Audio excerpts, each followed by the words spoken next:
G'day and welcome to the first edition of the Footy Show. 21st season of existence. Welcome back to Turn It Up. You can only hear the conversation in the break. The wait is over, and let's kick it off now. Oh, look at that! Sybil didn't score. It's farewell. These women are creating history. The crowd roars. Johnson's over. Maybe God has come to Marathon. Champagne Rugby League. And Walsh comes rampaging onto the ball. Cleary, who punches through the middle. Nailed. Got it back to Gutherson. How about that? Everyone is on their feet. Slater, he's over Billy the Kid. Queensland have risen from the dead again. What a kick! And David gets there. Not one person sitting. Here goes Nico. Nutsman's got it. There you go. Oh, yes. The magic man from Newcastle. How have they done this? The Broncos are back on top of the rugby league world. Hello and welcome to the Sunday Footy Show. Massive couple of hours coming up. Can you believe only 3 more sleeps until State of Origin 1? We're going to go inside both camps and dissect all of the team selections with the best minds in rugby league. Good morning to you, Brad Fittler. Morning, Em. Hello, Andrew Johns. Morning.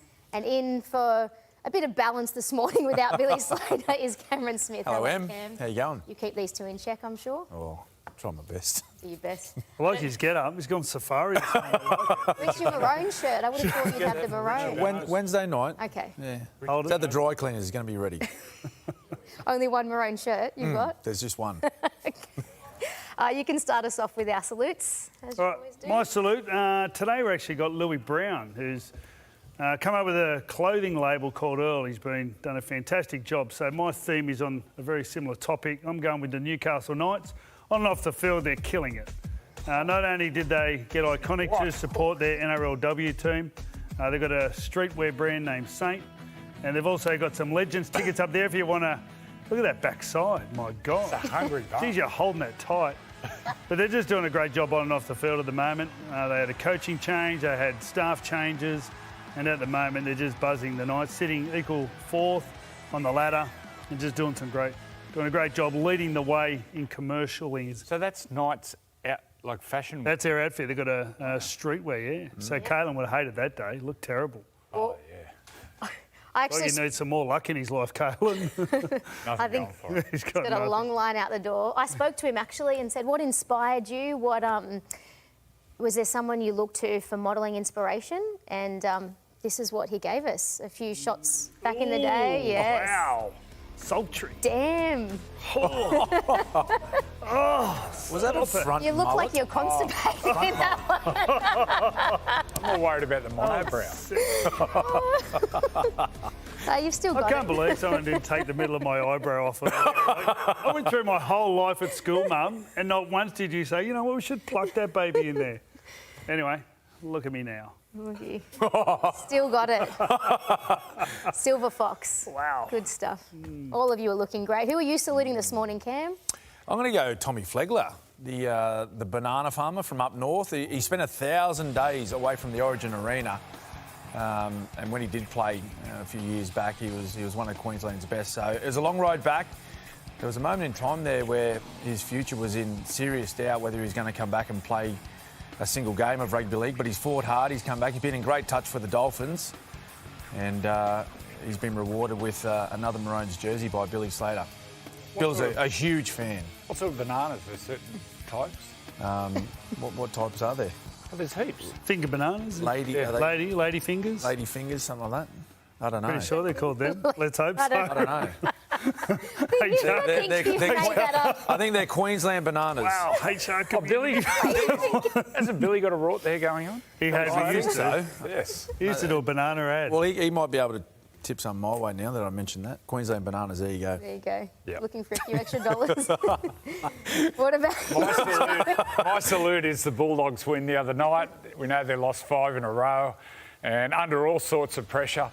But I thought it was a really big win. Melbourne really turned up. It was a great game, considering the weather. There wasn't much of a crowd there. I thought this is going to be an absolute stinker, but it was a great game. I've got to say, in particular, 2 players on the left side, Matt Burton and also Bronson Xerri, had a great night out. Bronson Xerri, he had funnel webs on him. No one could tackle him. So it was really good. I was down the sheds after the game, and geez, Carraz at fullback, he offered something. Great victory song down the sheds, so well done to the Dogs. Well done. Great stuff. We actually have the answer. We've just Googled ladyfinger bananas. Ladyfinger bananas. Can you zoom in there? Zoom in. Keep it. Hold it. They're coming in. So it's a thing. Lady fingers. I'll find out before the end of the show what bananas the Flegler family grew. What Einstein actually thought, I'm going to name these bananas a ladyfinger. Had to dig deep into that. Yeah. Hard-hitting stuff on Well this done, show. Tommy Flegler. Anyway, let's actually talk some footy, hey. We've had some great results so far from what has been a split round. So some of the results, big win for the Dolphins without 6 of their biggest stars. The Doggies snap a 5-game losing streak. The poor old Dragons still searching for their first victory of the season. And this one at Four Pines Park was the lowest scoring affair this year, but the Seagulls held on for another victory under Kieran Foran. So, Freddie, take us through the ladder as it stands right now. Yeah, well, I think 11 teams walk away with 2 points this week with so many teams having a bye. The game today, South and the Cowboys. Whoever wins that will move into 5th place, possibly, if they win it by enough points. Panthers at the top. Warriors, they were good without being great against the Dragons, but I think at the moment everyone's just holding on. Interesting, the Rabbitohs play today. They've also got 2 byes in the next month. So if they win today, it could be a pretty impressive month. I think in the middle of that they've got Manly and Brisbane. So it's a big month for a lot of teams coming through this period. Getting those wins without your origin players is huge. Everyone above the Bunnies at the moment have had buys, haven't they? Yeah, so they've got that extra 2 points on that ladder, so they're in a great position. It's going to be an epic one from 3 p.m. This afternoon with Danica and the team.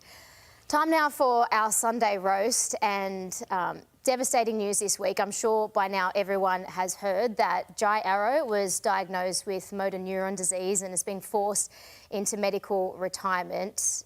Even after a few days, everything you hear, there's been an incredible outpouring of support, but every time you think about it, it just simply breaks your heart, doesn't it, Freddie? It's just not fair, and life is so cruel. No, it is. And I think, if anything, we heard on Wednesday, and it was also the same day we saw Jack Underhill, his thing about his mother, and then something else happened on that day as well. It was just a really emotional morning. And what I got out of it was just Jai, how his strength. And with all the complaining that goes on at the moment, he's the only one not complaining. And he said, well, I'm going to fight this. Obviously, the game and everyone are thinking about his family going forward, and obviously Jai and what he's going through at the moment. I just could not imagine how he's feeling. But I've got to say, the way he's confronted it and just his strength, it's inspiring. And it should be inspiring to a lot of people who think they've got some bad situations going on at the moment. So, mate, like I said, you're lifting everyone with the way you're confronting this, mate. So let's get through it all together, I suppose. In so many of the post-match interviews, we've seen the captains pay tribute to Jai and say that we are thinking of him. And I think the outpouring of support just shows what a lovable guy he is. He's that larrikin. He is rugby league. He's the one that everyone wanted to play with. He was so great to deal with. He's been in here at Channel 9 many times. So it just shows the character that he is. And as Freddie said, he said, I don't want sympathy. Yeah. I'm going to fight this. And that's the character of the man. It's and the rugby league family, it gathers around people who need it. And that's what the rugby league family's doing. It's heartbreaking. When you think he's got a little girl, he's only 9 months old, it's just absolutely devastating. We've lost some great rugby league people the last few years through motor neuron. Carl Webb, now he's got a foundation there somewhere. Rob Burrow, the great English young halfback, he passed away. Aaron Nable, the brother of Matt Nable. So everyone's behind you, Jai. Keep fighting, mate. You're an absolute legend. He's expected to join at some stage, maybe when they come down the Queensland camp. And I know to so many of those players, he's played 12 origins for Queensland, 178 NRL games. If he does go in, that'll be emotional for them because we know how much he means to his teammates. Yeah, I think it will be. I think, when the news broke, Billy straight away got on the phone and said, you're more than welcome to join us in camp when the Maroons arrive in Sydney. I think it'll be great for all of those guys to see Jai and speak with him and obviously, show their support, which everyone has done in the rugby league community. And I had the opportunity to be a part of the Queensland squad when Jai was playing, and everything that he said is he's a great team person. What was he like to play with? Well, I played against him. He's a tough competitor, and he's not the biggest forward getting around, but he's got a huge heart and always put in plenty of effort. He was the Rabbitohs Player of the Year last year. It just shows the quality of player he is, but more importantly, the quality of person that Jai is. I was completely shocked, and like all of us, I think, just dumbfounded by the news of what Jai is going through, and not just Jai, his family as well. But it's as always, it's great to see the rugby league community, as Joey said, get around Jai and his family, and it was nice to see Peter Volandi's quoted. I seen the quote in the paper today that the game's going to try and support him and his family in any way possible moving forward. Jai's obviously up for the fight, and I think everyone in rugby league is too. Those sentiments echoed by Wayne Bennett, his coach at the Rabbitohs. This is a little bit of what Wayne had to say. I've been in football all my life, and he's a footballer. He's that type of bloke. He loves the fun, he loves the banter, he loves the mateship. Drank a bit too often, a few times, got too full, but that's the DNA. But everybody loves him. He's mates with everybody. No one ever gets the shits with him. Maybe Cody occasionally. But they are the greatest of mates, and that's what he brings. He brings so much to the change room. And the other thing with Jai, you don't need to have team talks with him because he just goes out and does his job. He knows his job and he does it to the absolute nth degree, and I couldn't be more proud of him.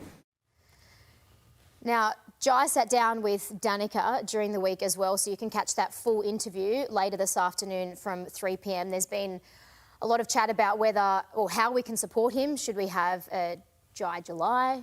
As you mentioned, Cam, Peter Volandis is saying in whatever way we can, we'll support you. I know he had a close affiliation with Budgie Smugglers, and they're donating all their proceeds this weekend from any NRL sales straight to Jai. So there'll be lots, hopefully, over the coming months that we can all do to support Jai and his family. But in the meantime, if you would like to do something, there's a QR code at the bottom of your screen. So that's for the Carl Webb Foundation, who he lost his battle to MND. So if in the meantime you'd like to support, you can jump on there. But as soon as we get word on how else you can support Jai, we will certainly keep you posted. And as the boys have said, as everyone has said all weekend, from everyone here at the Wide World of Sports family, Jai, we're sending our love to you and your family at this time. We are going to move on to our next topic in the Sunday Roast, totally mindful and respectful of the fact that anything we talk about from here on in seems insignificant in comparison. But look, it is 3 sleeps now until State of Origin. And, gents, one of the biggest talking points has been this year the officiating and the way State of Origin will be refereed. Ashley Klein is in charge of his 21st match. But given the 6 agains and the momentum swings and the attacking nature of our game... Can you believe we're talking about the officiating coming into the biggest game so far It has of the year? legitimately been one of the biggest Well, it just goes to show the inconsistency. And look, it's not the referee's fault, it's from above.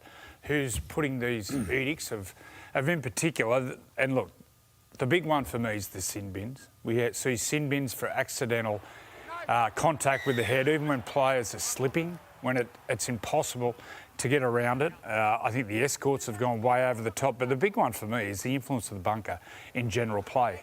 Now, when it first started, the bunker was used for try-scoring situations. It's coming in, it's taken the feel of the referee away from it, and let's hope an Origin isn't decided by referee decision. But once again, it is not the blame of the referees. It is the wording and the complicating wording of certain decisions and the edict coming from above. And I think everyone is really worried about how it's going to affect State of Origin. We're even talking about coaches, how they were going to select players because of how the referee, hypothetically, because we don't know, was going to be refereed. Well, Can you believe that? Yes, Laurie I and believe Billy they pick their do. sides based on how they think it will be refereed. 100%. Well, they're benched for I think sure. most definitely the Blues have. Yeah. They're an all-out attack side. There's no doubt about that. Like Gus spoke Bit during smaller. the week. Gus spoke about during the week how he doesn't see a whole heap of balance. It's all-out attack, and that he was worried that if the Blues have a period of time where they don't have the football, what effect will it have on that team? Because they want the ball in hand. they want to use the football. They want to run. They've got a fair bit of speed and agility throughout their side. They need the football in their hand. So if they get a run of, let's say, 6 against them, how are they going to handle that? And you know what it's like? Intensity of Origin is way, way more intense than Clubland. The speed of the game, which means more fatigue, which accidents will happen. There's going to be lazy arms contacting the head. You cannot be sending players to the bin. There's a tremendous amount of rain coming next week as well, so it's going to be slippery. You're going to have guys slipping over. You know, it's... I think Joey mentioned there's some specific things. I think the sin binning is one of them. They just need to wind back what they think a sin bin is. There's no doubt about that, because a lot of accidental high shots, even foul plays have been called back and people being sin binned. I think without a doubt they'll wind that back. Well, I hope they do. Escorts is the other one. There was a situation on the weekend with the escort.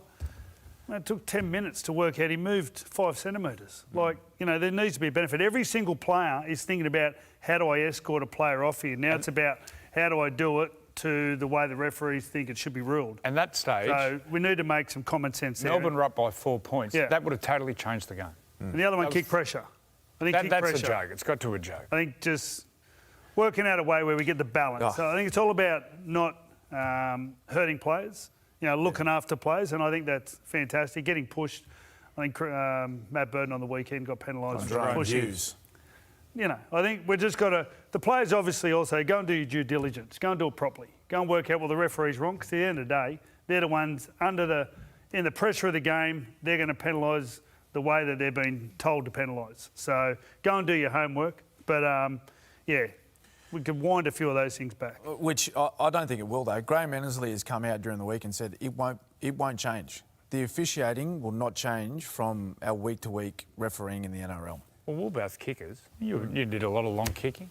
You can't just stand on the advantage line like Moses does and kick it 60 metres after a poor attacking set. There's no reward for a really good defensive set. Well, they can now, mate. Yeah, no, that's the thing, but it shouldn't be. You shouldn't, no way. You can't take the contest out of the game. You cannot take accidents out of the game.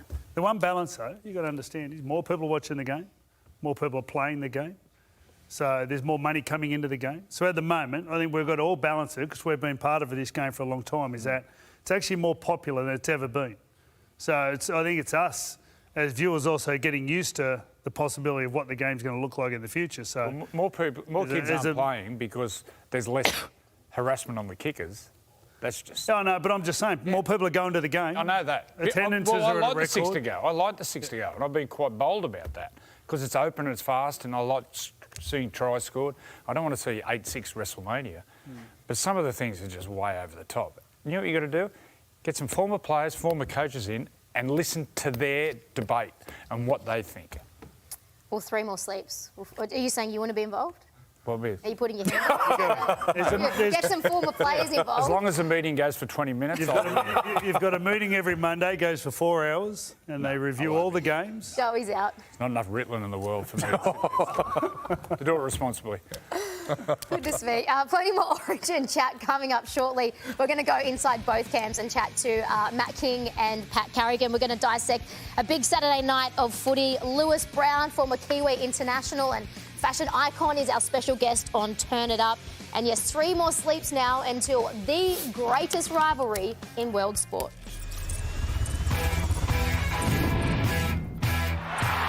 Benjamin fielding for the Wars in 2026. It's 6 in a row. That top 2 slot is bedded down. Lovely pass. Wilson will score. Lord is in. Off last. Titans on the scoreboard. Time beats the Titans. Manly hold on and win again. Great win for Manly last night. That's now 7 wins under 8 matches from Kieran Foran, and the great Jakey Trbojevic has re-signed for another year, which is great to see, isn't it? Because at the beginning of the year, we thought maybe that this would be his last. Yep, he's unbelievable. The one thing with Jake Trbojevic, they won conceding 2 tries. Again, Manly, they're not conceding tries. You see where their tries are scored? They're right on the wing. And that's how they won the game, because the bloke didn't kick a goal from the wing. They're winning through their defence. You don't come through the middle of Manly. And if you know anything about Jake Trbojevic and about the way he plays, you just don't go through him. And he's just taught all the people around him. No one goes through them anymore. You have to go around them. So you have to challenge yourself and a bit of risk involved, but that's why they're winning. They're winning from their defence. This is a really good game. I really enjoyed it. The Titans were right in it. They lack the final pass. They cannot nail their half chances. Just lacking real class in some of the areas. But, geez, both teams ripped in. It was a great game. And to say Manly found a way to win. And that's what they're doing. They lacked a little bit of strike. No Kohler on the left, no Olakau'atu on the right. But they found a way to win. And that's what the top teams do. Yeah, 7 out of 8. Doesn't matter who you're playing against or what time or what part of the year it is in this competition. That's a wonderful effort. I thought the Titans were their own worst enemy 18 errors last night, though. Mate. Like, you know, You can't do it. They end up finishing the game only 2 points down to Manly, possibly one of the best formed teams at the moment. The completion rate just awful, and really on top of that, they heap more pressure on themselves by giving away penalties, set restarts, and just getting Manly Kicking out of of their own full. end. Just simple, very basic errors, and it comes back to individuals. I got to say, it's good to see Luke Brooks playing so well, but always looked like he had the weight of the world on his shoulders. He's playing with a smile on his face. He's playing aggressive. Do you think, Joey, that's the main difference for Manly now is what you've just said? Like Luke Brooks as one example, the weight of the world off his shoulders. Is that Foz has gone in and just made it a much more relaxed environment? Oh, he's totally simplified the way he plays. And look at that, chasing kicks, he's belting blokes defensively. As I said, he just looks like he's playing without a fear of making an error and then copying it from whoever. I can imagine he's been the whipping boy on social media for 10 years. He's a whipping boy at Tigers. So good to see him play with that freedom and just so relaxed. And didn't Clayton Faulalo have a tremendous game with no Tom Trbojevic? Foz said he's still a couple of weeks away. They'll get Lehigh Hopewadi back from suspension and then see how they go with their Origin boys. But he was a standout as well. I love the two different sides of the Seagulls. On the right side, you've got this real power team, which wasn't there on the weekend because no Olakau'atu. But on the left-hand side, there's this real skillful side. You saw the pass where Faulalo throws the long pass. That's real Tom Trbojevic like. That is just, that is precision at its best. He ends up scoring the try on the inside of a Ben Trbojevic pass, which is just so silky. But look at this little three-man play. Luke Brooks, Ben Trbojevic, fullback, straight through the middle. That is just gold. So, yeah, just... it was a big decision by the coach to put him back there. Minimal experience, it's a tough position, a lot going on, and he's getting a lot right. He's getting all his defence right. They're not letting him many tries, and those touches over on the left, awesome. Well done. When Turbo comes back, Fred, do you reckon he'll play fullback, or do you reckon he'll go into the centres? Well, I just think you've got Ruben Garrick in the centres. You're going to have Tolu Kola, who are really, experienced players defensively as well. So what it does do, it puts pressure on, Lehigh, puts pressure on Tolu, all of them, because you now got someone who's can play multiple positions and, does a really good job at it. So I can't imagine Turbo not being fullback. Now with their form, I know we're looking a little bit too far ahead, but can they win the competition? Fully fit, for sure. Absolutely. Yep. Well, they played the best, Penrith. They just got beat. And they went toe-to-toe. It was a low-scoring game. There was plenty of pressure on, so they're capable, for sure. So too, the Warriors, no doubt, who had another win. Some fans were saying maybe this was the week the Dragons get their first victory, given the Warriors have a number of players out. But, gee, they're on a roll, and even without Tanner Boyd, just still working incredibly well with Tamare Martin in there. They got the job done. I think Freddy said they weren't great. Look, they're probably a 6 out of 10. It's impossible to be up every week. You go to Brisbane and play them at Suncorp, Friday night, full house. You're up. You're ready to go. You're putting a 9 out of 10 performance. A wet night at Cogra, no one there. So they got the job done. They got the job done. A professional performance. Loffy Khan-Pereira. How good is he? 61 tries now out of 60 games. And he couldn't get a start of the Titans. X Factor. Seriously. The try where he just took off and ran through the middle of them. Like, that was just, it just shows how blistering his speed is. That's when they look better. When they started playing Luciano Leilua. Look, can St George Illawarra fans and powers that be at the club do not judge Dean Young on the way they're playing at the moment because he's inherited a roster that just, in some positions, just aren't up to it. Their attack last night was just so poor. So I think Dean Young... How does he fix it then if he doesn't have the roster? How does he get wins? Well, you can't. You can't. You've got to tweak the way you play. I think they've got to tweak even their structure of how they play and just move.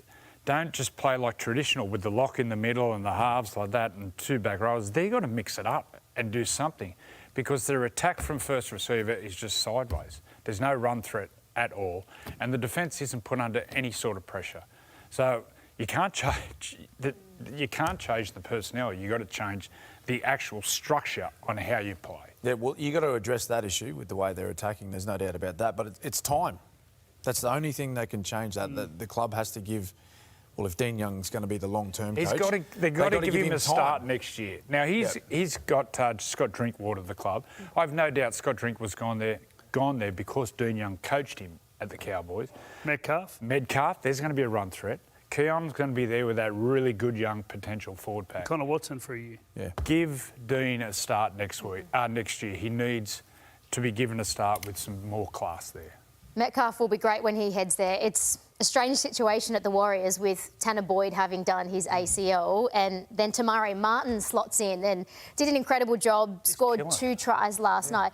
I mean, his backstory itself is incredible. The fact that he had to retire back in 2019 because of the bleed on his brain, came back a few years later, broke his leg at the start of this year, so we didn't know if we'd see him, and then came on for his first game of the year last year and slotted in very well. He's playing so well. And they don't beat themselves, the Warriors. They are so well coached under Andrew Webster.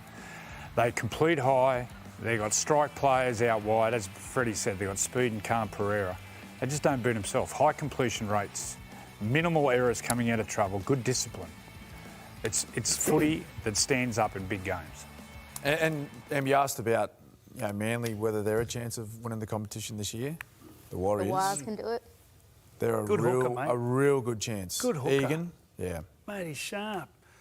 Deceptive, He just gives you a little bit more time, a little bit quicker play the ball most times. He's so slick. His biggest attribute, Freddie, is how square he plays. Joey talks about Explain halves. that. Well, what's it do to it? Well, when he comes out of the play the ball or the ruck area, when he plays straight, he either holds up a marker, which keeps them out of getting into tackles, which allows middle forwards, guys like Isaiah Yeo, Pat Carrigan, those ball-playing forwards, time and space to make decisions. They can dig deep into the line, hold up those tight defenders. He doesn't run the ball a whole heap like a Harry Grant does, but when he does go, he creates so many opportunities for the men outside him. This maybe could be the year for the Wars. Thank you, Joel. All right, stay with us. A big Origin preview is coming right up. We're going to cross into the Queensland and New South Wales camps. Our special guest on Turn It Up, Lewis Brown, Kiwi international and now entrepreneur. But as we head to the break, Joey sits down with the Blues debutant, Aden Fanua-Blake. Railing, Hines. Oh, Fanua-Blake doesn't have a hand laid on him. Aladdin, welcome to the Blues Brotherhood. What's it mean to wear that jersey?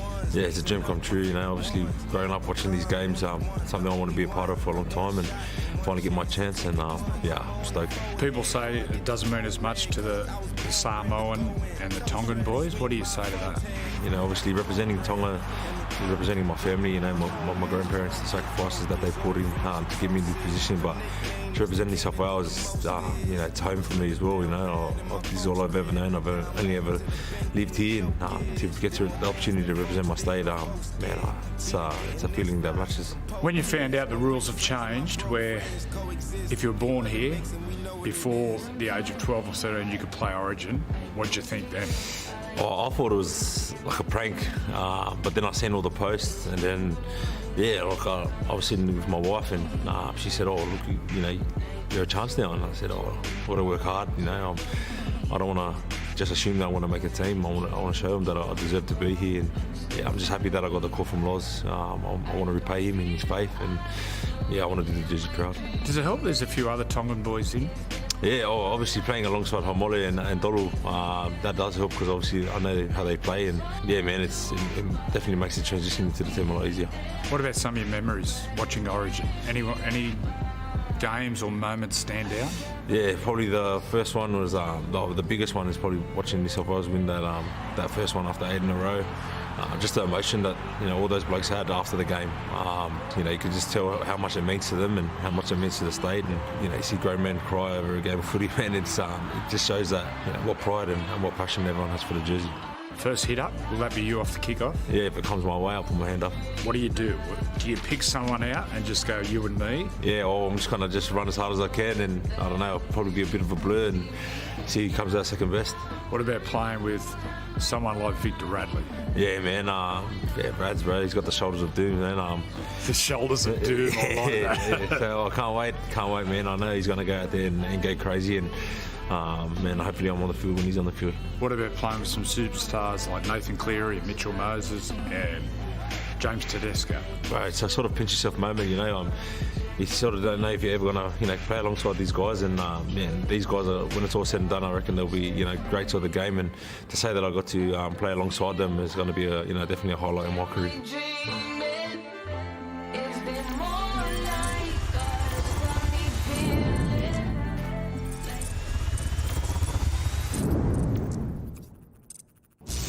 .30 tonight, The Cauldron, Brisbane. I am back. My mission, to warn the human race, there are Terminators among you. I have detailed files. Shane Webke, Darren Lakia, Andrew Johns. Program to seek and destroy. Sean Beringer, Gordon Tallis. One mean machine. Ben Kennedy. Who's back? They can't be bargained with. They will not surrender. They will not stop. Are you ready for some football? Harvey Norman State of Origin, Game 1, exclusively live on Channel 9. Yeah, exclusively. I can't do it. I'm going to stop. 7:30. Don't worry, it's exclusive. Very Just watch good. us. 7 p.m. on Wednesday. 2003. I've never seen that. That's how I was talking at Magic Round. Yes. On Are Sunday. you were worse than On that? Sunday. You couldn't even talk. Not Tuesday. Yeah. Very good. Yeah, I've never seen that. That's pretty cool, wasn't it, Big Arnie? Pretty cool. Bring in the big guns, Loves rugby league. doesn't he? Big fan. We've got a full Origin preview, and right now we're going to head into New South Wales camp with their assistant coach, Matt King, who I'm pleased to say joins us from the Central Coast and beautiful Magenta Shores. Kingy, thanks so much for coming on. Looks beautiful there. A bit of a change of scenery. How's the week been so far? Yeah, it's been great. The boys have gelled really well. Training at this level is always fun to be around and watch the boys do their thing. And as you said, we've moved this year down to the beautiful Central Coast. So we're on the beach. The weather's been pretty kind to us, actually, and the boys have had a great time. Hey, King, can you tell us about Stephen Crichton? He missed a few sessions. Just give us his update on injury, fitness. Yeah, Fred, he just missed that first session, mate. It was a really light session, just getting the boys moving. We're all at different levels, mate. Some guys that come off the bye. Some boys were, dealing with some injuries. The Panthers boys had only played a couple of days before, so we needed to look after Critter for one session, and that was the one that he gave up on, mate. But he's been really good since. He's done everything asked of him, and he's in a really good spot. Kingy, I heard an interview you gave on Friday about the player who has most impressed you in the camp so far, and it was Tolu Kola. 2 questions to this. What's been most impressive about the young man? And secondly, have you spoke with him about playing on the wing, because you did such a great job for the Blues in 7 occasions? Yeah, Smithy, I don't like to talk about myself a great deal, mate, but Tolu has impressed me. Tolu's impressed me for a long period of time. He's, that speed that everyone can see is transferable, I think, mate, from the centres to the wing, particularly if we can create a little bit of space for him. Obviously, he'll have to deal with a few more high balls in the air, balls along the ground, but he's played fullback for the last month for Manly, so we feel like he's in a really good spot. His combination with the boys inside him has been really good, and he can pop up anywhere on the field too, given the nature in which he plays his footy. So really excited to see him go, and we have to try and get him into the game as much as we can. Kingy, they're tipping about 20 mil of rain on Wednesday night. Has that been prepared for, the wet weather? Yeah, a little bit, Joe. We've had a little bit of rain. Again, mate, we've timed it pretty well. We haven't had to deal with a whole bunch, but it has been slippery at different occasions. There's almost two parts for me around the weather. You have to create a style of footy which holds up in any conditions, whether that's Suncorp on a dry track, a windy one down there at the MCG potentially, or wet weather here in Sydney, and we're really confident in our footy. And then the other part, you just got to be smart around your footwear. When the footy rolls closer to the sideline, being really smart with that. And then obviously kicking. We've got Nathan Cleary and Mitch Moses in our team who kick the ball almost better than anyone. So really confident we've got a style of footy that can hold up in any conditions. What about the opposition, Kingy, Queensland? Where do you see their major threats? Don't give us an old cliche of it's all been about us. Where are the threats coming from Queensland, mate? Smithy, it's all been about us, mate.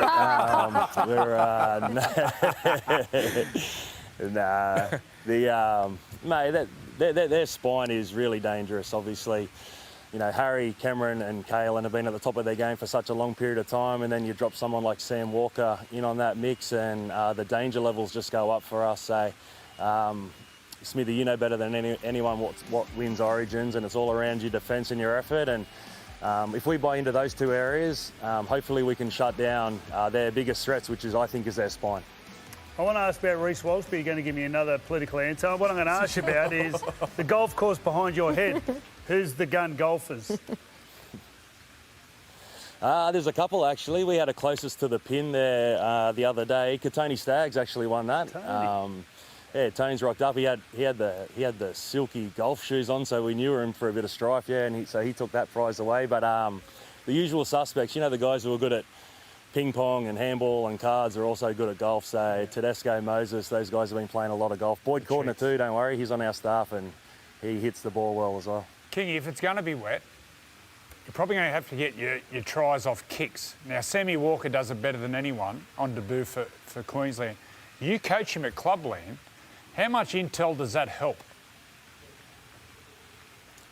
Yeah, I think it helps a lot, Loza. I've been a part of Sammy's career. I was at the Chooks when he turned up as this scrawny little kid from Ipswich and seen him flourish into the young man that he is now and the maturity that he's grown into. And Sammy's maturity levels on the footy field has grown exponentially over the last couple of years, which has earned him this right to be thrown into the Origin arena. And as I said, mate, I've sat beside him for that whole time. So firstly, it's congratulations to Sammy. The hard work he's put in, he's put himself in this position. But you can see by the clothes I'm wearing at the moment, mate, that he's going to be an opponent of mine next week, and I have to do everything in my power to shut him down. And I'll be passing on as much knowledge as I can to make sure New South Wales get the win next Wednesday. Yeah, draw a big target on him. Yeah, Rob, I'll be happy with that. He's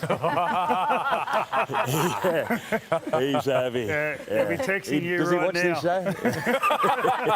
Don't worry. Origin comes first always. Kingy, yes. thanks so much for coming on. We really appreciate it, and all the very best, at least on behalf of Freddy and Joey, maybe not Cam. But we'll see you on Wednesday. Good luck, Thanks, mate. guys. Thank you. Go get him. Just before we send you over to the analyser, a beautiful moment, Boyd Cordner and Sterlo were inducted during the week into the Blues Hall of Fame as well, which is pretty cool for two very different players, Yeah. Like, I watched a lot of Peter Sterling as a kid growing up. He was an incredible halfback. Really sort of started, after that John Peard era of kicking, all of a sudden Peter Sterling just mastering that part of his game. Just a brilliant all-round player. And then Boyd Cordner, just all heart. There's no other player you want to be with out in the footy field than Boyd Cordner. I remember that last try in 2009 and we won at the death. Boyd Cordner ran the ball, got the quick play of the ball, knocked someone over. Just so selfless in everything he did. So congratulations to them too. Two great decisions, great choices. Yeah, well done. Great players and great people as well. Speaking of great players, we've got an immortal and future immortal, so we're going to put those minds to work, hey?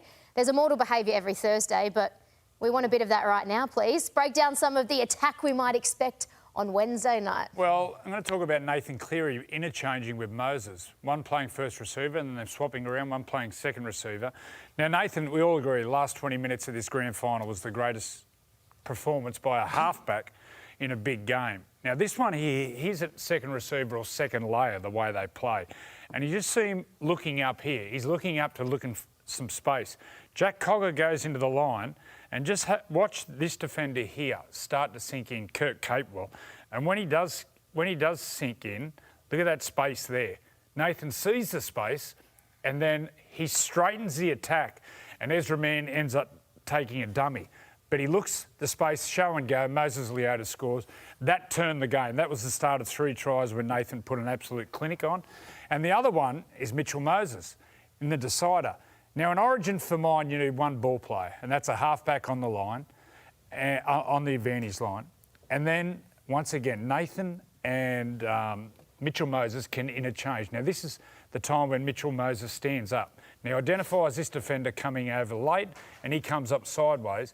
And watch his speed where he gets into this space here, but then gets behind the ruck and ultimately wins the game. So you've got Nathan playing sometimes second layer, sometimes Moses standing up, and he's got a real run threat. So it's exciting for New South Wales because you've got 2 players who can interchange, play first receiver and second receiver. And that'll be the key for Queensland's defence too, Joey, is, particularly we've spoken about the conditions, it's going to be wet and slippery. We can't afford to have that sideways movement off the line. It's got to be straight and it's got to be square, particularly when Moses has got the ball. I think we'll look now at some Queensland attack and a couple of different points of attack. We're going to be attacking, of course, from the ruck with Harry Grant. We'll just start here. He actually set up a couple of tries in this series. He put Cam Munster over in Perth, but this is game 3. Just watch how he gets to the ruck here, assesses the situation. He sees some space. He drifts across field. He does this better than any dummy half in the competition. So he'll get out of the playable area, drift across field, just fishing, and looking for that edge defender, Jerome Luai on this occasion, just to stop and plant and look in, which gives his halves an opportunity to punch into that space. Latrell Mitchell turning out, one-on-one opportunity for Tommy Dearden. Now let's look to the edges and one of the more devastating players in the competition out wide. This time it's Kalen Ponga. You see those clump of players here? He's just assessing the situation. He's sort of half disguising himself in the background. He knows exactly what play he's going to come up with. So he sits in behind the clump of players. He receives the ball out the back. And now just watch him explode from this position to the outside. There's not too many players in the comp other than himself and Reece Walsh, I believe, that can get to the outside and cover so much ground in a short amount of time. He beats Humphries one-on-one. They're the opportunities that the Queenslanders are going to look for. One-on-one, KP out on an edge, particularly that left edge, and someone backing up down the middle, Joey. Well, so that position around the halfway line, the edge defence generally holds and is passive. Would you be defending up and in and jamming? Because I'd be jamming him all over the field. You cannot expect your half to get across. He's too quick. Well, I'll tell you what, it's a trait of Nathan Cleary's. He's got great line speed, Nathan Cleary, and if he gets up there with a good look at the play coming, he might shoot out and try and snuff that play out. But the thing with trying to shoot on Kalen Ponga, you got to make the tackle. If you miss him, no good. What about one of the finest, where Erie is, one of the finest on and off the field in Origin? What a performance. Is Alfie. Now, you remind him so much, the way he plays, of Sammy Walker, because he's unpredictable. He's got the short kicking game, and doesn't matter what time of the game, Alf will just run or he'll kick. And just, as you were talking before about Nathan Cleary rushing, have a look at Craig Gower comes up and rushes, but gets to the outside of Alfie's shoulder and just gives him that corridor to go through, manufactures a pass, and just, once again, with the game on the line, gets it done. So I see a lot of Sammy Walker and Alf. Freddie, Yo. you're in this play. Ooh, where am I? Just here. Oh, what did I miss? Your eyebrow got in the way. Ready? What happened there, mate? I was following Gowie. I'm blaming Gowie on that one. That's when Alf came back. I made the tackle. Is that when Alfie came back from England? Yep. Yeah. They're never going to lose, really. It'll be interesting who they put on the left-hand side in defence. Yes, we'll talk. So left and right, as in the Blues, who has to defend up on Cohen? Moses defends quicker, you think? Yeah. So would you have Moses on the right? I'd put Nate, yeah, for that reason. That defensively he can move quickly lateral. That reason, also coming out of trouble kick, and then also I reckon he's quicker going lateral. I think that'd work a treat. Like, that's Kalen's run. Yeah. You know, they need to stop that. The other thing about Alf in that, all Alfie's highlights are all down on your line. he used to stay patient until he get down on your line. And I think Sam Walker's very similar. If you can keep them out of your own end, then Sam Walker, don't know if he plays that big a part. Well done. Great stuff, great analysis. And if you want more of that, then you better stay with us here We on need the Cam Sunday. hanging around Joey's moral behaviour, do we? Or get the two of them. I don't think we want that. I can bring an empire down. I don't think we need that. Cam won't mind We need flying balance. down for an extra couple of days. That's fine. Got nothing else better to do? No. The old Pied Piper. I can get anyone follow me. Alrighty, more to come. Stay with us here on the Sunday Footy Show. Up next, we chat the Bulldogs' tough win over the Storm. Paddy Carrigan and Romy Teitzel join us from Queensland camp. A Kiwi international turned fashion trendsetter Lewis Brown joins us on Turn It Up. And finally, Freddy takes us through the unluckiest players never to play Origin. You don't want to miss it. Welcome back to the Sunday Footy Show, and the doggies are back. Doggies. Doggies. I love saying that. Snapped a 5-game losing streak. Matt Burton was incredible, Bronson Xerri, and this is one that they desperately needed. Yeah, well, there's 3 backs for the Bulldogs that actually ran over 200 metres. Bronson Xerri was unbelievable. Rena Karma and also Matt Burton, the 5'8". But they were... it was a game up until the 72nd minute, I think, and they held on that long. This is something that they haven't been able to do over the last month, so congratulations to them. Carraz was brilliant, so he did an incredible job back there. Had a bit of a dusty start. Had that tap in where you saw the second try to Moses Leah. But they just, you know what, it was grit. It wasn't pretty, it was just grit. They did a great job. That's what it come down to. They fought hard, and I heard Cameron Ciraldo talk pre-game about how their training hasn't been that far off, really, like with their preparation. It just hasn't been happening for them in games, and they were in a bit of a hole. They'd lost 5 straight, and it took a couple of special efforts from Bronson Xerri, and I thought Matt Burton played the best game that he's played in a long time. He had to do it. He had to stand up. He's their main man against the Storm. I thought the Storm really imploded in the second half. It's become 9 errors and basic errors, unforced errors. Mate, the right side defence was diabolical. Yeah. That's where all the damage was done. Look at that defence, just throwing an arm out. Those 2 players, Burton and Xerri, they had a field day against They couldn't tackle Xerri. Couldn't tackle all him. night. He was running through the middle, Once through again, the edge. Watch, everywhere. Look, going to that side, one of the missed tackles. Touch. It's just, it's got to be better. You've got to be better than that. And Cam spoke about the second halves. They've been diabolical for Melbourne. Look at players going straight through. Not a hand laid on 9 times this year. Not acceptable. And been run down 5. Like Melbourne were notorious for never losing a game when they were leading at half time. Last year was the same. They got ran down plenty. And this year's like 5 from 9, they've been in front. It's been a growing trend in their game. It started last year, even though they went all the way to the grand final. Have a look at the grand final. Exactly the same thing happened as what they allowed to happen in, a handful of games throughout the year, and now almost every week it's happening with Melbourne. Jacob Preston broke his arm. Do we know how bad? Is it operation? Plate? Because if it's a plate, it's season gone. If it's just a break where they have to immobilise it, that'll be, 6 to 8 weeks? Haven't heard just yet, but... It looked ordinary. Get one of those big white things that Mel used to put on. Webkey. Remember Webkey? Well, Jerome Hughes had something similar last year in his comeback game at Suncorp. He broke it in very similar fashion where he went low and sort of caught a knee. Like 2 or 3, didn't he? He came back after about 3 or 4 weeks, I think it was. Let's hope that's the case for Preston as well. Yeah, fingers crossed, because they have a horrible injury toll. The Dolphins had a great win as well on Thursday night, considering they were missing 4 players to Origin duty, which actually, I heard Tomo say during the call, they're the most represented team in the Maroons for the first time in history. So... They'd love that. They would. I mean, as an organisation. Absolutely, to get it over the Broncos. And the Cows. Yeah. And the Titans. So. Hammer, Cobbo, Flegler, Max Platt. Plus they were missing Cody Nikorima. And Herbie. No, Herbie. Yes. So that made it all the more impressive, didn't it, Joey? That right side's humming with Katoa and Bostock.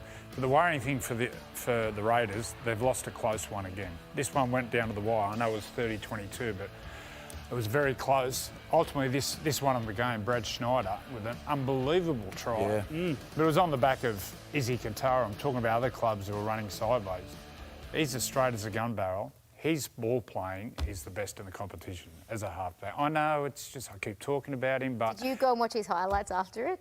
yeah, several Yes. times. You're up late at night watching them, aren't you? I love watching him play because all the philosophies of all the great halfbacks, he does. He plays straight. He changes his speed. He's got the magic wand, the ball in his hands. He commits defenders. He goes to the line, creates room for his strike players. If you want to play NRL and you want to be a quality number 7, go watch him over and over and over again. And then go watch it again and again and again. Copy him. I thought the Raiders did a good job of adjusting. Like, if you look at the last 20 minutes, it all stopped. You know what? Like Ricky was charging in. Instead of the centre jamming in to try to stop it, they changed it. It was great coaching from Ricky where the winger was and then the centre would fade in behind. And they negated it, especially on Bostock's side. It's just when they came to the left, he got him a couple of times. They're a tough, gritty side, the Dolphins. They're a good team. And that's how they win most of their footy, by playing through effort and desire. I think Christian Wolf said that in his post-match press conference. And every week they produce big efforts like they did here in Canberra. It's a difficult place to go down and play at this time of year, particularly when you're missing a few of your big-name players. I'll tell you what, if this team puts themselves in the finals, they'll be making a lot of the other teams very nervous. Billy Slater said they're his favourites to win it. Now, Really? Billy doesn't say outlandish statements at all Said that compared to last other blokes on TV. Well, he's done his homework Well, he's done before his he comes homework. out with a statement like Of that. course he does. So if they get in the top 8 and they've got depth. They'll be there. Well, it shows you they've got depth too. They've got depth everywhere. Like Bostock's been out for a year. Comes back, changes position. So you've got blokes sitting there who've been in his position, just sitting there waiting. Schneider, who's been in grand finals, comes in, plays the role as 5'8", important position. You got a young centre, young Brian Ponu. How do you say his last name? Polea. Yeah, great job. Depth. That's important now. You're looking at me. I'm like, what have I done wrong? Again. Saying that Billy knows what he's talking about, unlike some others. Yeah, No. Freddy. You all know what you're talking about. All of you know what you're talking about. Anyway, I don't want to get in trouble. So we're going to take a quick break. We've got plenty more Origin chat coming right up. Pat Carrigan is going to be our special guest. Lewis Brown is on Turn It Up. Kiwi International, now fashion icon. And we're also going to preview a massive one this afternoon here on 9, the Cowboys and the Bunnies. The last name Plath comes with a bit of being a bit of a prankster as well. It runs in the family. How did you let your old man know that you've received the phone call? Yeah, I kind of G'd Geordie up to make a video of me calling Dad and gave him a yell and he answered the phone and just told him, yeah, look, Billy's he's going to pick me for maybe next game and just give me a rest this game just to go back and work on some things. And he said, oh, that's all right, mate. Like, we'll see how you go and keep working on that. And I said, I'm just kidding, mate. I'll see you down in Sydney. I'm starting 13, so let's do it. That's awesome. Yeah, he was stoked. Couldn't get off the phone after that. He was so happy. Max Plath pranking his dad, saying he didn't make Origin. That's good. We've got to get a hand. I hope his dad vented on Billy. Imagine if he's bagging Billy up. I'd love to. Gotta get our he was a hands good on player. His dad, John, he was a great player. Super sub. He won so many games from Brisbane. Can we get the video? Yes, I want to see the video. Yeah. Put Salty He to played work. that down, I reckon. I can't imagine John. Big, was a rat. He was a full rat bag, John. Well, it's in the breeding. The young bloke's out tough. So, are you excited to watch him play, Max? Very excited. I thought he would have been on the bench, but he's earned the opportunity to start at 13. I think he's going to go out there. Especially the wet weather. Suits him. He's going to go absolutely crazy. I'm interested if we start with that team, like our team, because I feel like Max adds a dimension of speed through the middle, which I don't think we have as much. We're sort of a bit bigger in the middle. I wonder if we're going to start with that team. Well, I'm sure his teammates are stoked to have him in their lineup. So let's bring in Paddy Carrigan now, who joins us from Maroons camp. Pat, I might ask you about that first off. What's it like having Max Plath there? We know what he can do on the field, but he seems like the guy that everyone wants to have around. Yeah, he's a legend. Plathy, he's got a bit of a nickname, Mad Max, at the moment, but yeah, it's a privilege to him to be able to play alongside him, and also his work ethic and everything he's done this year for the Dolphins. He's been in outstanding form, and everything Bill prides this team on. So I'm really happy for him. Paddy, firstly, can you turn that wind machine down? That's getting your hair blowing. And tell us what's going on mate, my hair, there's signs getting blown around everywhere. There's kids everywhere. There's banners getting blown down. It's windy here on the sunny coast at the moment. That's what I was going to say. Tell us what you're doing today. Yeah, so it's our last kind of big day as a squad down at Kiwana Stadium. Bit of an open session for our fans. So there's plenty of people turned up. They're all going mad. And it's pretty special these sort of days. You get to connect with your fans and really appreciate that they're the sort of guys we're playing for. Paddy, a few familiar faces off the back of last year's series win, but we just mentioned a newcomer, Maxi Plath. Can you tell us about how he slotted into the squad this year? Yeah, great, Smithy. I think I kind of mentioned it before, but all the attributes about being a good Queenslander and what Bill really drives is what he epitomises, mate. So he's a great young lad. He's really keen to learn, but also loves getting into his footy, and the boys that love getting to know him. So a couple of years ago, Maxi was at the Broncos with me on a training trial, and to see him work hard and now he's starting for his state is a testament to his hard work, mate. So excited for him. Paddy, Sam Walker debuting at halfback. Munster, how's he been looking after Sam? Has Munster got the head on? Yeah, he does, mate. To be honest, they're both pretty similar characters. Cheeky, love playing off the cuff, and both love their footy too. So, yeah, they've been hanging out a fair bit, and I know they'll lead us well on Wednesday. Hey, Paddy, I know you're good mates with Tommy Flegler. Spent a bit of time with playing alongside him as a junior, but tell us what it was like for Tommy to get back into camp, mate. There was a bit of uncertainty around his future in the game, let alone getting back into this arena. Yeah, mate, I was that happy for him.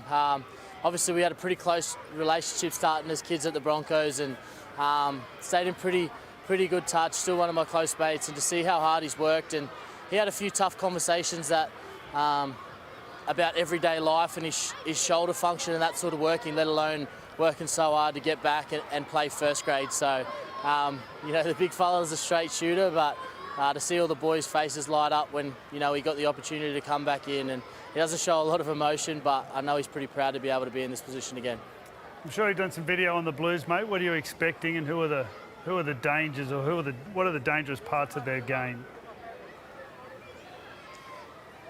Yeah, great team, Freddy. I think obviously they're big and physical and can bust a lot of tackles, and then you chuck their spine at the moment. Mitch and Kles and Teddy's in great form as well. So the speed of Origin and a lot of that played around the ruck. I know we're going to have to be on and really try and control that battle if we're going to get the front foot on Wednesday night. Talk about players who are dangerous. The last time you played against Victor Radley, you kissed his head. Something going on between you and Victor we don't know about?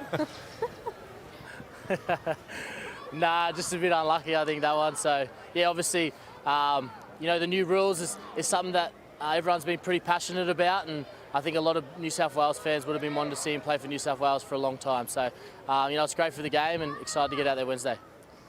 Paddy, we really appreciate you coming on. Enjoy the last couple of days, and we'll see you Wednesday night at Accor Stadium. Thanks, guys. Cheers.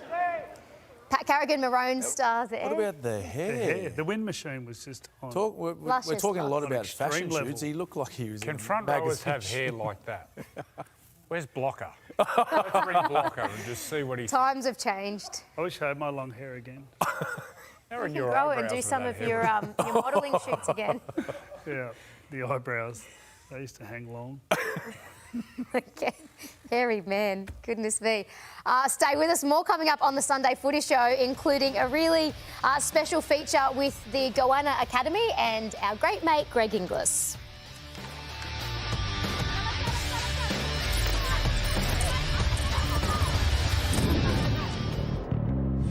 So you want to be a champion?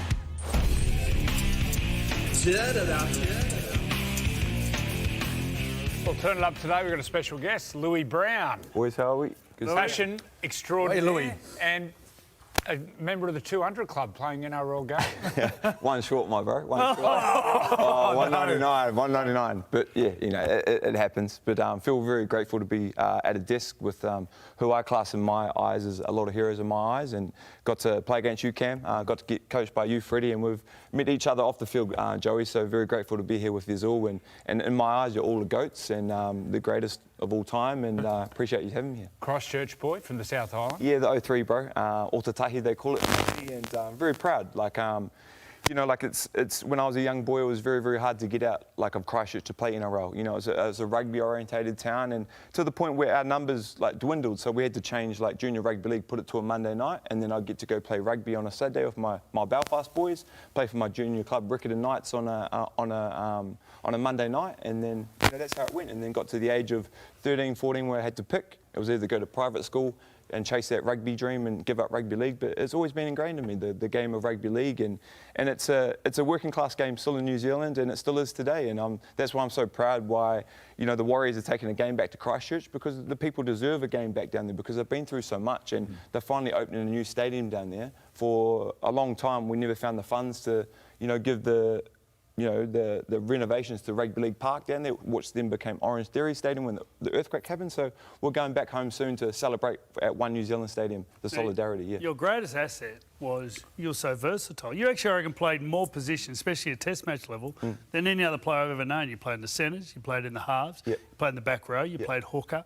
Where'd that come from? Where'd just the high skill level? Oh, I think as a young boy, like I played as a half, you know, as we all want to be as number 7 when we're young, when young kids. But I think for me, it comes from touch footy. My mum was really ingrained that in me, and the skills you learn, pass, catch in front, both sides, learn to count numbers on defence. And then, you know, a lot of kids come to me these days and ask me, like, what's the best advice you can give me? I said, mate, learn to play both sides of the field.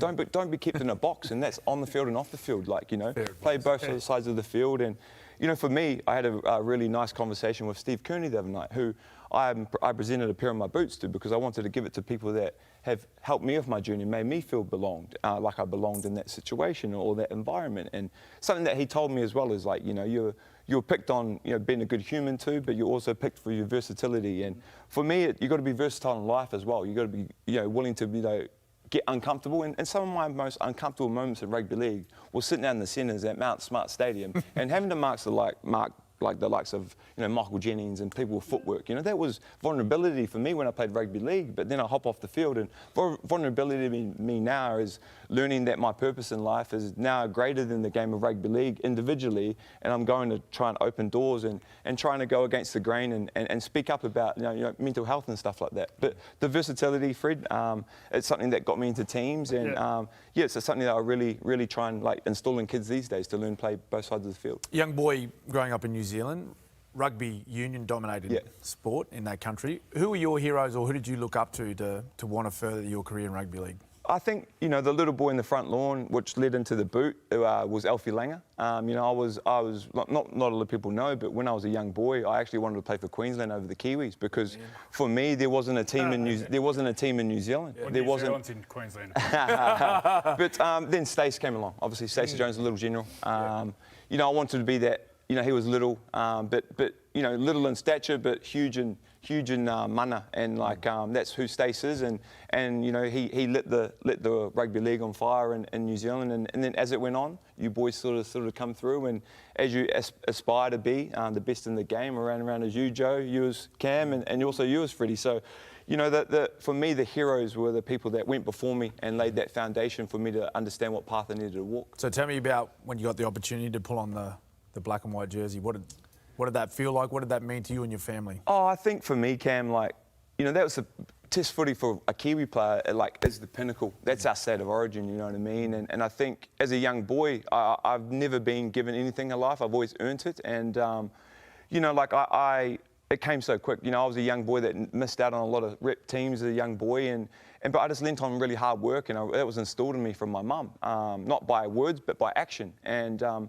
so when it came to pulling on the Kiwi jumper, it was something that, you know, it was a dream come true. It was something a dream that I'd never probably thought of, but like, you know, like to get my number and then to play against the likes of yourself and, you know, have success where, you know, in Four Nations finals, etc., and be able to beat, you know, great Australian teams. I think, you know, it's something I really, really reflect on in my career and miss a lot.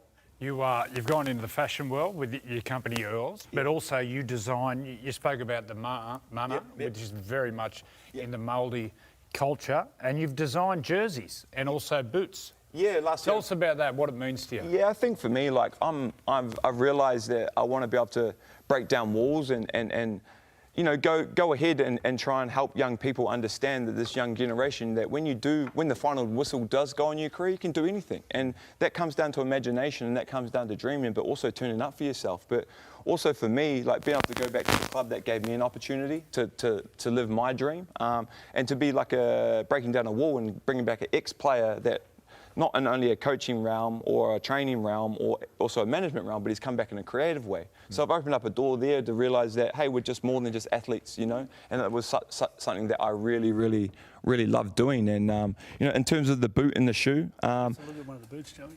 Yeah, we've got the boot here, and we've got also the shoe. I think for the shoe, last year I got to do my first shoe with ASICS, what we call Ngāwiri, and then it led into this project, which was home. So this is the Gel Cumulus 16. How does that feel?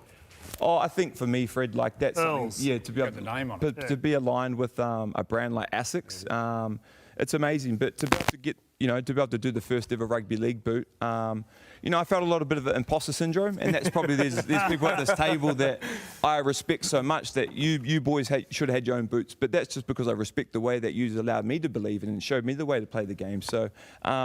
I hope that I want people to know that that's not just a boot for me or Earls, it's a boot for our game moving forward. And I presented a lot of boots to the boys ASICS gave a lot of boots to the boys that have been playing in them, and there's a few of them be playing in the Origin. I want them to understand when they wear that boot and they take it and they take their first run in it, isn't just for me, isn't for my family or Earls, it's for the game moving forward and the game to keep moving forward. We just highlighted Newcastle making some moves with some streetwear clothing labels, and we're talking about one of your young fellow who worked for you went up to there, but you're dressed a little bit different to us, you know, the baggy pants. Now, Joey went in there with his young bloke the other day. Can you give us a look into what that experience was like trying to dress Andrew? Oh, mate, it's... I got the odd shape. Yeah, you got it, bro. You got it. I got a big fat ass, I got short little sausage legs, and I got two-legged arms and a long back. Thanks, Gary. There's a few alterations we had to do, but for me, it's about learning, getting the person to learn how to wear the garment, not the garment wearing them. Yeah, that's just the way I look at it. And I understand down here, like, you know, in Oceania, we're a little bit scared as men to step outside that box and be different, you know. But we've got a new generation coming through, and we're probably a little bit, for us, we've instilled with the older mentality that you can't be different, but there's still ways to be different within, you know, a team environment. And that's why with the boot, you know, I gave it 3 pairs of shoelaces because I wanted people to still be able to express themselves within that community. Did you always have that creative part of you, Lewis? Yeah, I think so. I think the way that I kind of like channeled it was the way I dressed. And then maybe off the field, like I learned to like shop a lot, and that's the way I learned to feel fabrics and that. So yeah, I've always had that creative side. You give my young bloke a discount next year. Oh, 100%, bro. 100%. My young bloke's decked out in it. There's no loyalty card at yours. You're full price, bro. No, I got you, bro. I got you. You're killing me. Coming on, mate. And it's a credit to yourself the way you've evolved after rugby league, and well done. You're influencing a lot of young guys coming through and after footy. So thanks for coming on. No, thanks you very much for having me, boys. And ka kite ano. That means. Goodbye. Thank you. For now, anyway. Well, stay with us after the break. We've got more of the Sunday Footy Show. We're going to look at the Women's State of Origin coming up on Thursday.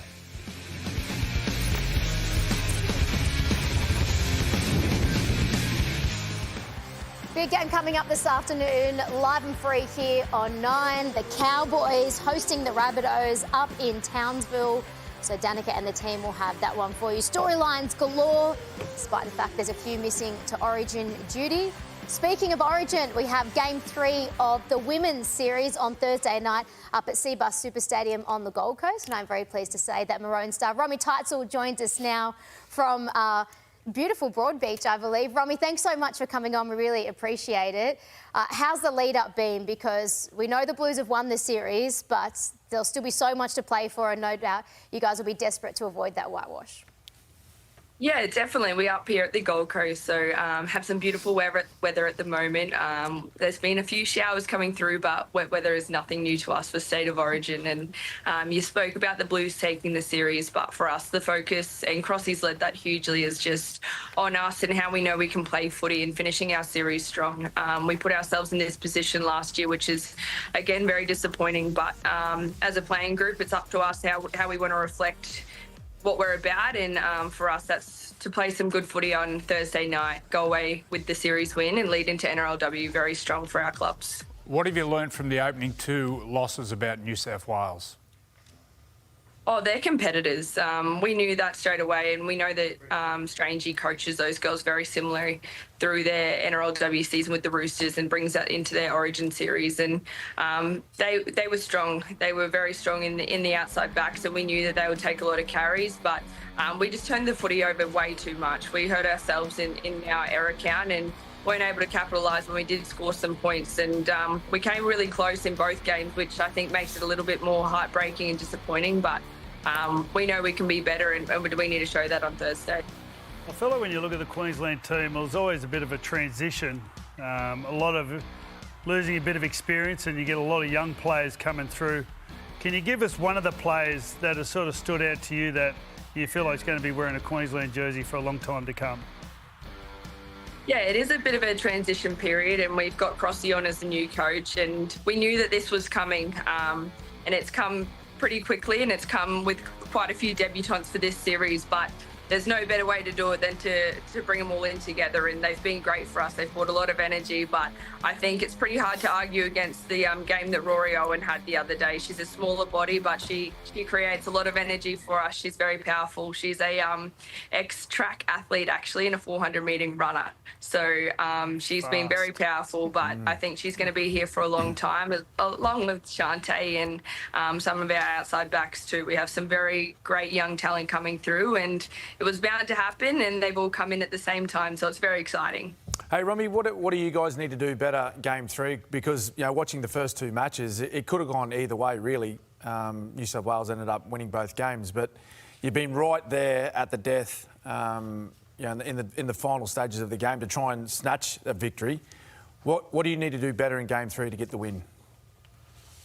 Yeah, we have been there in both games, and I think that's what makes it probably very disappointing for us as a playing group. We trained so hard. We had great prep. We did the 6-week camp similar to the New South Wales girls this year, and when we went out there, we just weren't able to complete. We had, I think, 47% completion rate, which if anyone that knows, you can't really win a game of rugby league like that. We had close to 16 errors, and we hurt ourselves. We even had opportunities. It came down to the last minute with that try in the corner, but it shouldn't have been all the way to the end of the game there. So for us, it's just to complete, it's to play footy. We know how to, and whether that's going back to just knocking down the front door and playing basic football, we just need to make sure we can complete and then play the rugby league we know Queenslanders can. Romy, we always love having you on, and can't wait to see you on Thursday night up there on the Goldie. Amazing. Thanks, guys. Romy Teitzel there. So Game 3 of Women's State of Origin, live, free and exclusive on Thursday night from 7:30. On Tuesday night, we have a special preview show, the NRLW Wrap, all thanks to Westpac. You can catch that one from 9:40 p.m. And then, of course, on Wednesday night, Game 1 of Men's, the greatest rivalry in world sport. Battles are won in the hearts of men. It's a test of heart, it's a test of courage.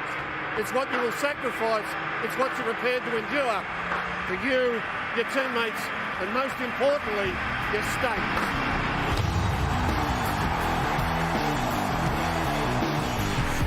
Well, we've seen plenty of this in Origin. This is one of the best.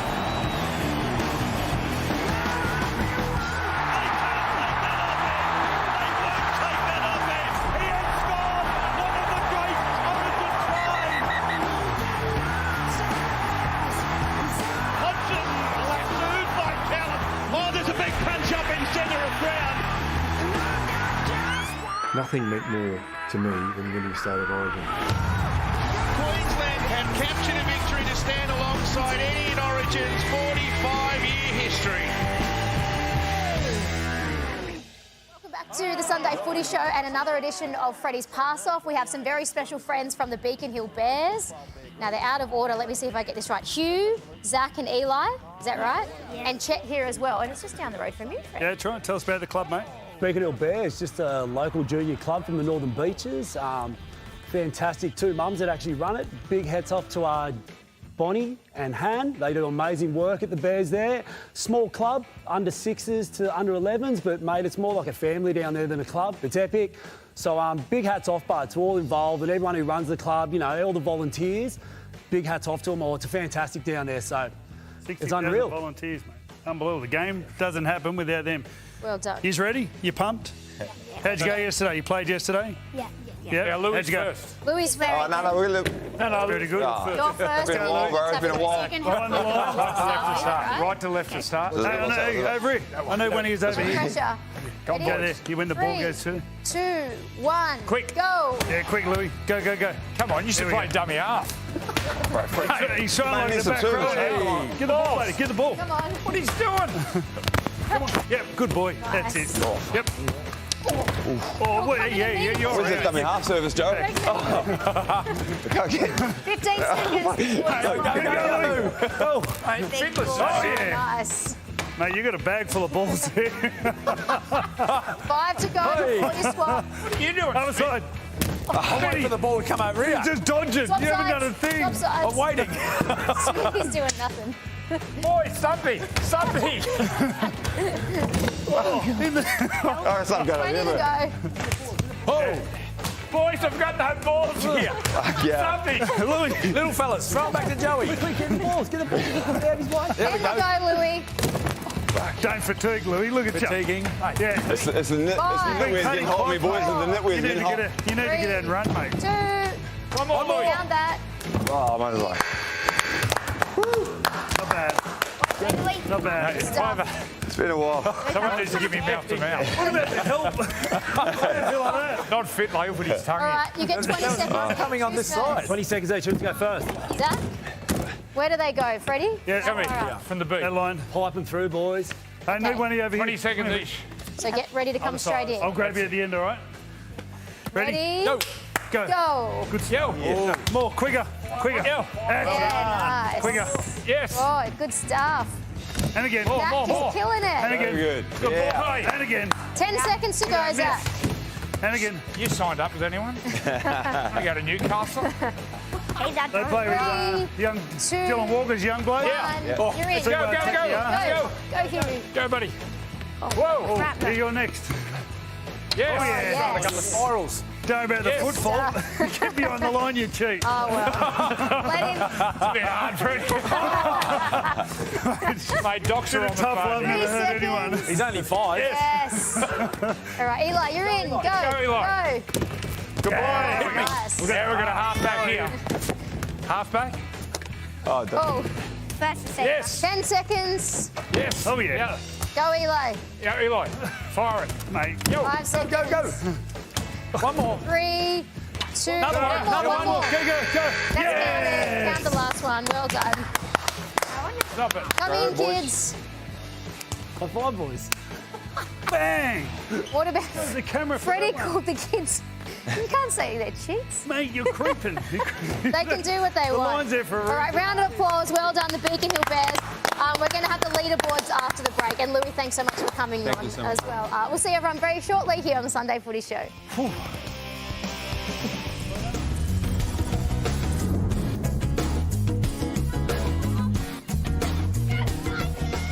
Hi everyone, Kennedy here. Today we are in Shell Harbour at the Goanna Academy Clinic, brought to you by Bessus Wappack.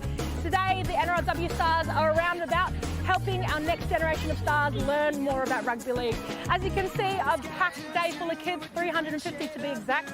It's just such a privilege to be in an area like this where they're so passionate learning about mental health and obviously rugby league. Okay, let's go. I'm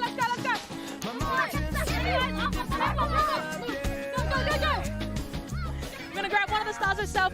Hey Fooey, what is one of your favourite parts of days like this? Honestly, just the kids. Being out in community, the kids absolutely love it. They're just here to have fun. And it's really good to just get amongst them. Got it! I got her! Rugby league's a game for all, many variations of it. What are your thoughts for the next boys and girls coming through? Yeah, as you said, it's a game for everyone, whether it's young girls, young boys, any age. There's league tag, Oz tag, rugby league. So yeah, absolutely so good to see everyone getting involved on any level. Hey Gary, how good is it to see so many kids still loving rugby league? Oh, it's great. The kids are fantastic. They're having a great time, and that's what it's all about. At the age of 10, 11, they should enjoy themselves.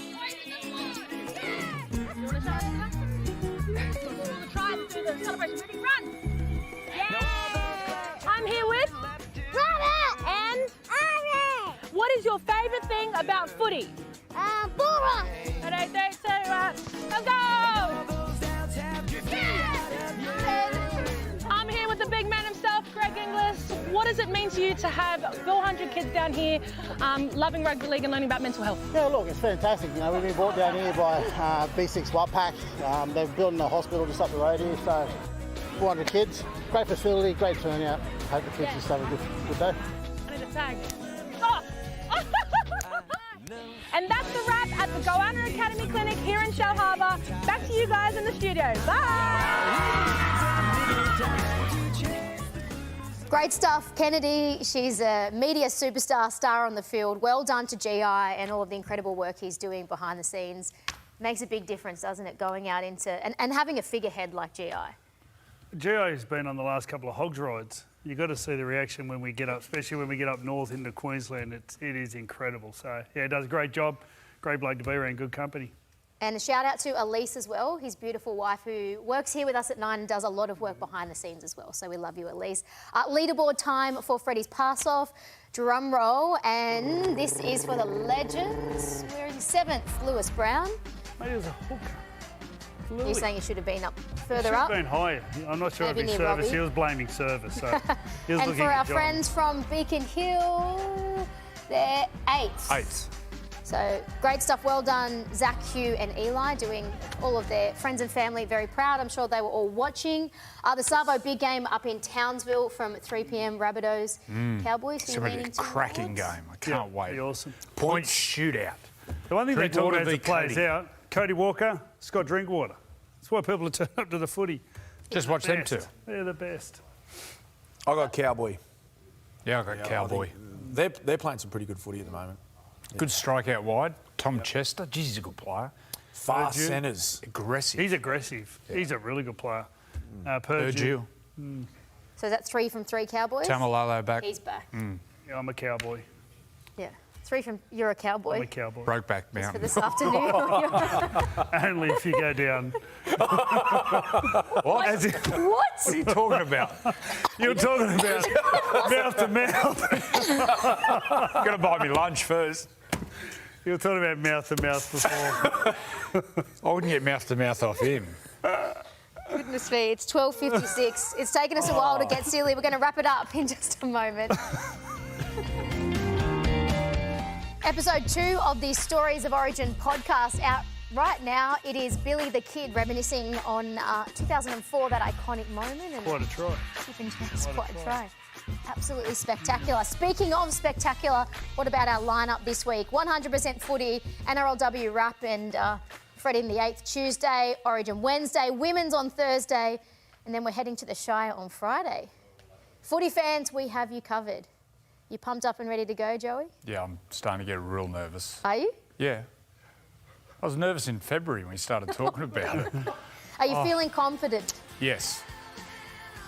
3 more sleeps. I like when he gets nervous. Bring it on. We'll Freddie see gives you. me mouth to mouth. That's why I get nervous. We're going to have a break, maybe some mouth-to-mouth from these two. Sunday footy this afternoon from 3 p.m. Bye for now.